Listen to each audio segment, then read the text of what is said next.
उत्तराखंड के मुख्यमंत्री पुष्कर सिंह धामी ने रोहतक में चुनावी जनसभा को संबोधित किया, जहां मुख्यमंत्री पुष्कर सिंह धामी ने कहा कि जनता एक देश एक कानून या फिर शरीयत कानून लागू करना चाहती है। ये जनता को खुद तय करना होगा। इस दौरान उन्होंने राहुल गांधी पर भी जमकर निशाना साधा। उन्होंने कहा कि विशेष वर्ग के लोगों को फायदा पहुंचाने के लिए और उनकी सहानुभूति और वोट लेने के लिए कांग्रेस के नेता भगवान राम मंदिर की प्राण प्रतिष्ठा में नहीं पहुंचे।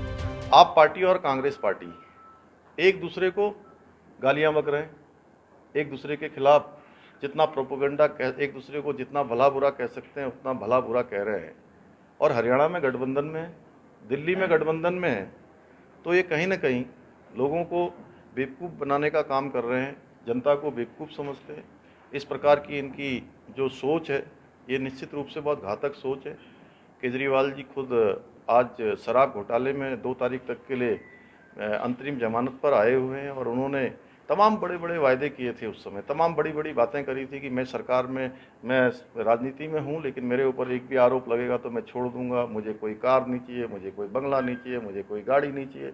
आज जिस प्रकार से आपने देखा होगा उनके घर में ही जो है कितने रुपए लग गए, आप सबकी जानकारी में है। किस प्रकार से आज उनके यहाँ पर मारपीट हो रही है। कल ही जो है स्वाति उनके साथ जिस प्रकार से मारपीट हुई है, क्योंकि सबको पता है केजरीवाल जी फिर से जेल जाएंगे और उनके ऊपर आरोप सिद्ध होते ही उनको सज़ा हो जाएगी, उनको मुख्यमंत्री की कुर्सी छोड़नी पड़ेगी।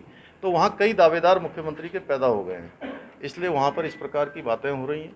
और ये जो गठबंधन बना है, ये गठबंधन कोई सरकार बनाने का गठबंधन नहीं है, क्योंकि पूरे देश के अंदर पूरा पश्चिम, उत्तर, दक्षिण, कश्मीर से लेकर कन्याकुमारी, अटक से लेकर कटक तक आज लोग मोदी जी को प्रधानमंत्री बनाना चाहते हैं।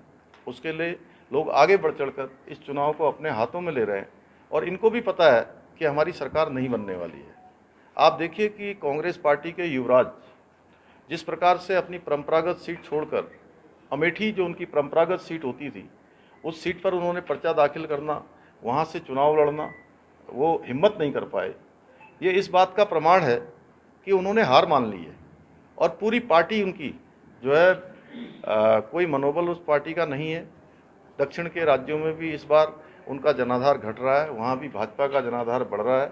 इसलिए ये गठबंधन सरकार बनाने का नहीं है, ये गठबंधन अपने परिवारों को बचाने का गठबंधन है। पुष्कर सिंह धामी ने कहा कि जनता ने मन बना लिया है कि वो एक देश एक कानून चाहते हैं या फिर शरीयत कानून लागू करवाना चाहते हैं। उन्होंने कहा कि इसके लिए जनता खुद फैसला करेगी और प्रधानमंत्री नरेंद्र मोदी को चुनेगी। 4 चरणों में भारतीय जनता पार्टी 270 सीटों के आसपास आ गई है और जो बचे हुए 3 चरण हैं पूरे 400 पार होंगे।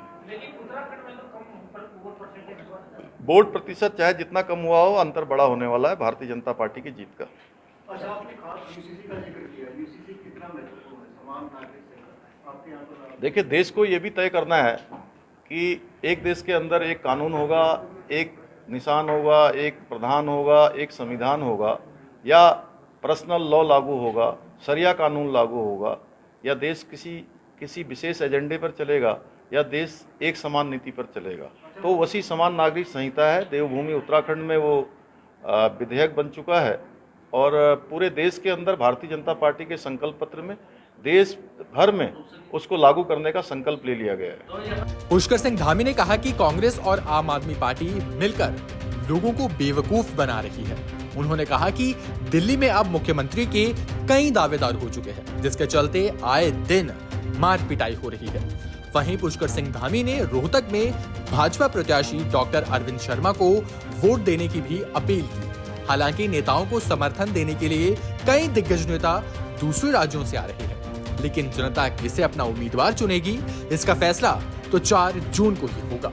रोहतक से दीपक भारद्वाज, पंजाब केसरी टीवी। हमसे जुड़े रहने के लिए हमारे YouTube चैनल को सब्सक्राइब करें और नई वीडियो की नोटिफिकेशन के लिए बेल आइकॉन को दबाएं। अगर आप ये वीडियो Facebook पर देख रहे हैं तो लाइक जरूर करें और ज्यादा से ज्यादा शेयर करें। धन्यवाद।